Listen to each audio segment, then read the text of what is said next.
Hello दोस्तों। सबसे पहले मैं आपसे रिक्वेस्ट करना चाहती हूँ कि वीडियो देखने के बाद सब्सक्राइब ज़रूर कर लीजिएगा। मैं इन वीडियोस को बनाने में बहुत मेहनत करती हूँ और इसी से मैं अपना खर्चा चलाती हूँ। जो भी सब्सक्राइब करेगा, मैं दुआ करती हूँ कि उसकी ज़िंदगी बहुत अच्छी, अमीर और खुशहाल हो। प्लीज़ प्लीज़ सब्सक्राइब कर लीजिएगा। राजेश अपनी छोटी सी दुकान के काउंटर पर सिर झुकाए बैठा था। शाम का वक्त था, बाजार में हलचल कम हो चुकी थी, लेकिन उसके मन में उथल पुथल मची हुई थी। पिछले 3 महीनों से उसकी छोटी किराने की दुकान घाटे में चल रही थी। पड़ोस की बड़ी सुपरमार्केट ने उसके ग्राहकों को खींच लिया था। घर की जिम्मेदारियां सर पर थीं। पिताजी की दवाइयां, माँ की डॉक्टर की फीस और छोटी बहन की कॉलेज की फीस। राजेश 28 साल का था, घर का बड़ा बेटा, और सबकी उम्मीदों का बोझ उसके कंधों पर था। वह थकान से चूर होकर कुर्सी पर पीछे टिक गया, आंखें बंद कर लीं। तभी दुकान के बाहर से आवाज़ आई, भैया, क्या दुकान बंद हो गई? राजेश ने आंखें खोलीं।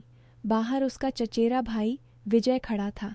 विजय 24 साल का था, गांव से शहर आया हुआ, इंजीनियरिंग की पढ़ाई पूरी करके नौकरी की तलाश में। वह दुकान में अंदर आया और राजेश के पास बैठ गया। क्या हुआ भैया, चेहरा इतना उतरा हुआ क्यों है? विजय ने चिंता से पूछा। राजेश ने सिर हिलाया। कुछ नहीं विजय, बस दुकान का काम ज़्यादा हो गया। ग्राहक कम हो रहे हैं, बिल भरने हैं, घर का खर्चा, लगता है सब कुछ बिखर जाएगा। विजय ने मुस्कुराते हुए कहा, कोई बात नहीं भैया, मैं हूं ना, आज से मैं तुम्हारी मदद करूंगा, दुकान संभालने में, हिसाब किताब में। तुम थोड़ा आराम करो। राजेश ने भौहें चढ़ाईं। तू क्या करेगा विजय? तू तो खुद नौकरी ढूंढ रहा है। जा, अपने रिज्यूमे भेज, इंटरव्यू की तैयारी कर, मुझे अकेला छोड़। लेकिन विजय ने उसकी बात अनसुनी कर दी। वह दुकान के सामान को व्यवस्थित करने लगा।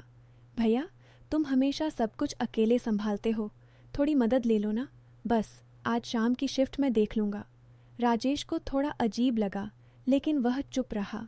उसी वक्त दुकान में एक पुराना ग्राहक आया। विजय ने बड़े अदब से सामान पैक किया, बिल बनाया। राजेश चुपचाप देखता रहा। सोचने लगा, विजय जब से शहर आया है उसकी हरकतें कुछ बदली बदली सी हैं। हर वक्त मदद करने की कोशिश करता है। कभी कभी लगता है जैसे वह कुछ छिपा रहा हो। शाम ढलते ढलते विजय ने दुकान बंद की। दोनों घर की तरफ चले। घर एक छोटा सा 2 कमरों का मकान था, जहाँ राजेश के पिता जी, माँ और बहन रहते थे। पिताजी रिटायर्ड क्लर्क थे, लेकिन अब बीमार रहते थे। माँ घर संभालती थीं, लेकिन उनकी कमर में दर्द रहता था। बहन प्रिया 20 साल की थी, कॉलेज में पढ़ रही थी। घर पहुंचते ही माँ ने कहा, बेटा, आज जल्दी आ गए? राजेश ने हाँ में सिर हिलाया। हाँ माँ, विजय ने मदद की। विजय ने माँ के पैर छुए। चाची जी, आज मैंने दुकान में हाथ बटाया, भैया को थोड़ा आराम मिला। माँ मुस्कुराईं। अच्छा किया बेटा, तुम दोनों भाई मिलकर काम करो तो सब आसान हो जाता है। रात का खाना सबने साथ खाया।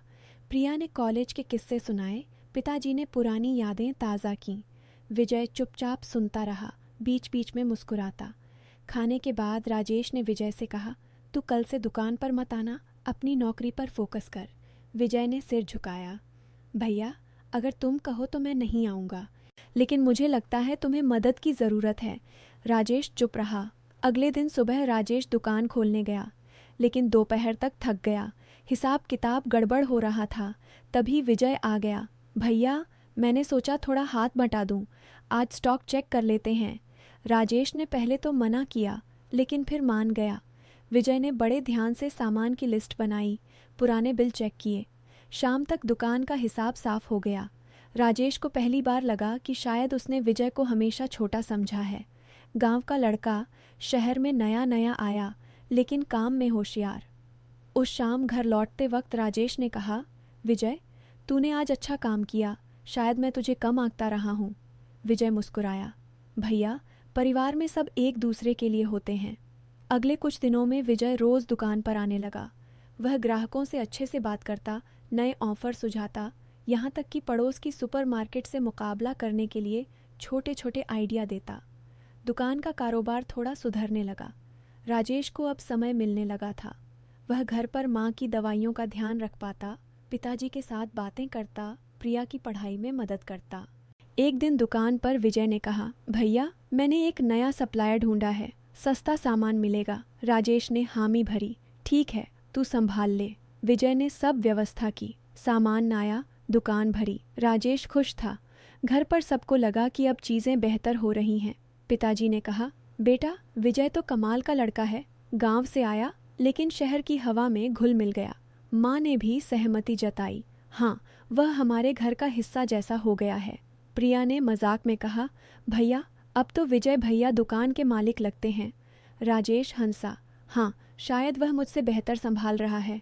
लेकिन मन ही मन राजेश को थोड़ी जलन सी हुई। क्या विजय सच में इतना होशियार है या कुछ और चल रहा है? लेकिन वह चुप रहा, परिवार की खुशी देखकर। कुछ हफ्ते बीत गए, दुकान चल रही थी। एक शाम राजेश घर पर था, विजय दुकान संभाल रहा था। तभी फ़ोन आया, सप्लायर का। राजेश ने फ़ोन उठाया। हेलो।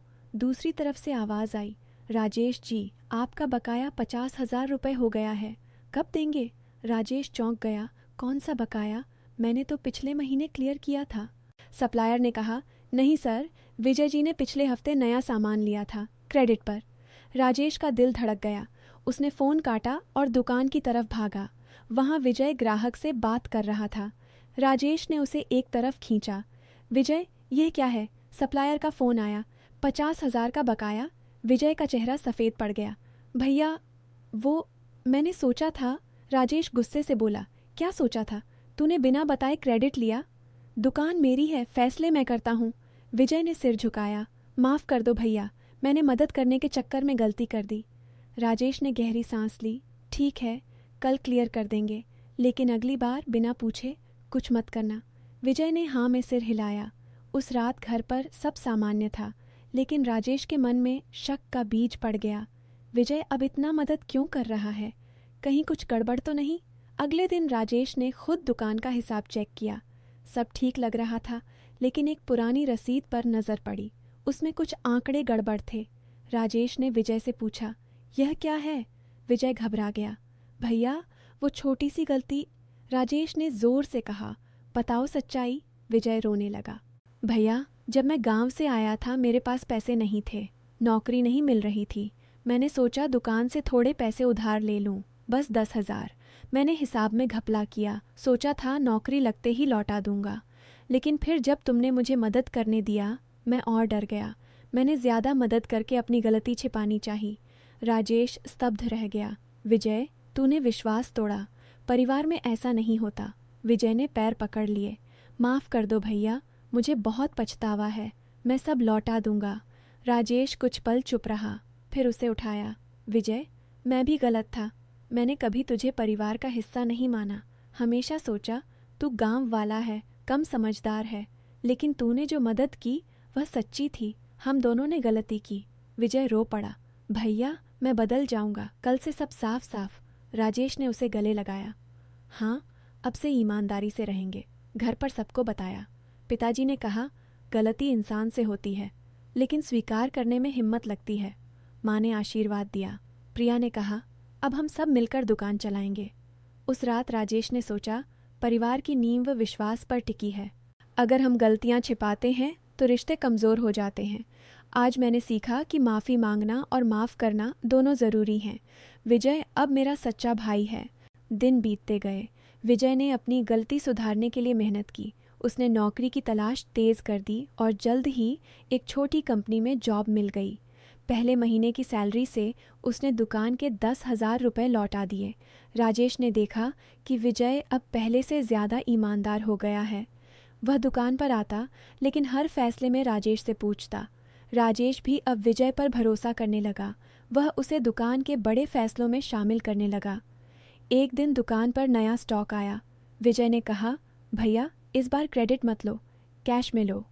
राजेश मुस्कुराया। ठीक है, तेरी सलाह मानता हूँ। दुकान का कारोबार अब स्थिर हो गया था। ग्राहक वापस आने लगे, क्योंकि विजय के आइडिया से दुकान में नए प्रोडक्ट्स और डिस्काउंट शुरू हो गए। घर पर भी माहौल खुशहाल था। पिताजी की तबीयत में सुधार हो रहा था, क्योंकि राजेश अब दवाइयों का समय पर ध्यान रख पाता था। माँ की कमर का दर्द कम हो गया, क्योंकि विजय कभी कभी घर के कामों में हाथ बटाता।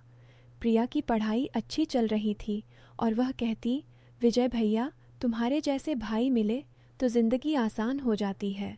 लेकिन राजेश के मन में अभी भी थोड़ी टीस थी। वह सोचता, क्या मैं विजय को पूरी तरह माफ़ कर पाया हूँ? एक शाम दुकान बंद करने के बाद दोनों भाई पार्क में बैठे। विजय ने कहा, भैया, उस दिन की गलती के लिए मैं आज भी शर्मिंदा हूँ। मैंने परिवार की इज्जत को खतरे में डाला। राजेश ने सिर हिलाया। विजय, परिवार में इज्जत पैसे से नहीं, ईमानदारी से बनती है। तूने गलती की, लेकिन सुधारी भी। अब छोड़ वो बात। विजय की आंखें नम हो गईं। भैया, गांव में पापा जी हमेशा कहते थे कि शहर में मत जाना, वहाँ लोग बदल जाते हैं। लेकिन मैंने खुद को बदला। अब मैं वादा करता हूँ, कभी झूठ नहीं बोलूँगा। राजेश ने उसके कंधे पर हाथ रखा। और मैं वादा करता हूँ, तुझे कभी कम नहीं आंकूंगा। हम दोनों मिलकर परिवार को संभालेंगे। उस दिन से उनके रिश्ते में नई मजबूती आई। राजेश ने देखा कि मिडिल क्लास की ज़िंदगी में दबाव बहुत होते हैं, पैसे की तंगी, जिम्मेदारियाँ, समाज का दबाव। लेकिन अगर परिवार में भरोसा हो तो सब सहना आसान हो जाता है। 1 महीने बाद प्रिया का बर्थडे था। सब ने मिलकर सरप्राइज़ प्लान किया। विजय ने अपनी सैलरी से केक खरीदा, राजेश ने गिफ्ट। घर पर पार्टी हुई। पिताजी ने कहा, आज मुझे गर्व है मेरे दोनों बेटों पर। माँ ने दुआ दी। प्रिया खुश थी। पार्टी के बाद विजय ने राजेश से कहा, भैया, अगर उस गलती न की होती तो शायद हम इतने करीब न आते। राजेश हंसा। हाँ, कभी कभी गलतियाँ हमें सिखाती हैं। अब से हम हर मुश्किल में साथ रहेंगे। समय बीतता गया। विजय की नौकरी में प्रमोशन हुआ। वह अब ज़्यादा कमाने लगा। उसने राजेश को दुकान अपग्रेड करने के लिए लोन दिलवाया, बिना किसी घपले के। दुकान अब बड़ी हो गई, कारोबार दोगुना। राजेश की शादी की बात चलने लगी, लेकिन वह कहता, पहले परिवार सेटल हो। विजय ने कहा, भैया, अब मैं भी जिम्मेदारी संभाल सकता हूँ। तुम अपनी ज़िंदगी बनाओ। राजेश मुस्कुराया। हम साथ हैं, सब साथ बनाएंगे। एक दिन पुराना सप्लायर आया। उसने कहा, राजेश जी, आपकी दुकान अब इलाके की बेस्ट है। राजेश ने विजय की तरफ देखा। यह सब विजय की मेहनत है। सप्लायर हंसा। हाँ, ईमानदार पार्टनर मिलना मुश्किल है। विजय शर्मा गया। घर पर पिताजी बीमार पड़े। डॉक्टर ने कहा, ऑपरेशन की ज़रूरत है, खर्चा 2 लाख। राजेश टेंशन में आ गया। लेकिन विजय ने कहा, भैया, मैंने अपनी सैलरी से 1 लाख जमा किए हैं, बाकी हम लोन ले लेंगे। राजेश की आंखें भर आईं। विजय, तू सच में बदल गया है। ऑपरेशन सफल हुआ, पिताजी ठीक हो गए, परिवार ने राहत की सांस ली।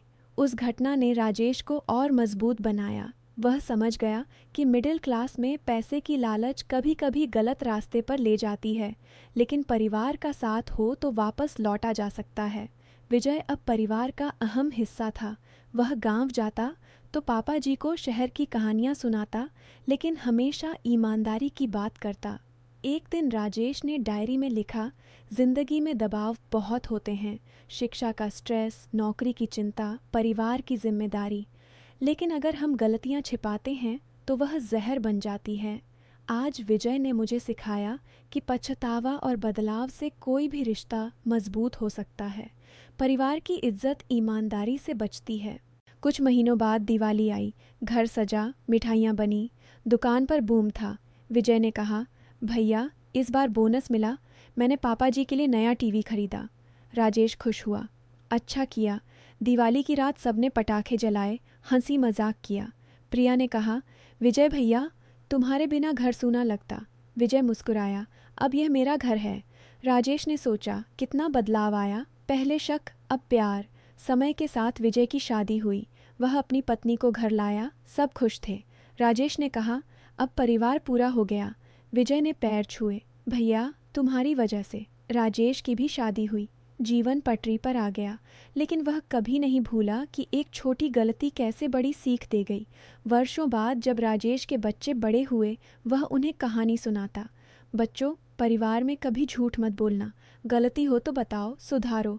इज्जत पैसे से नहीं, सच्चाई से कमाई जाती है। बच्चे सिर हिलाते, हाँ पापा।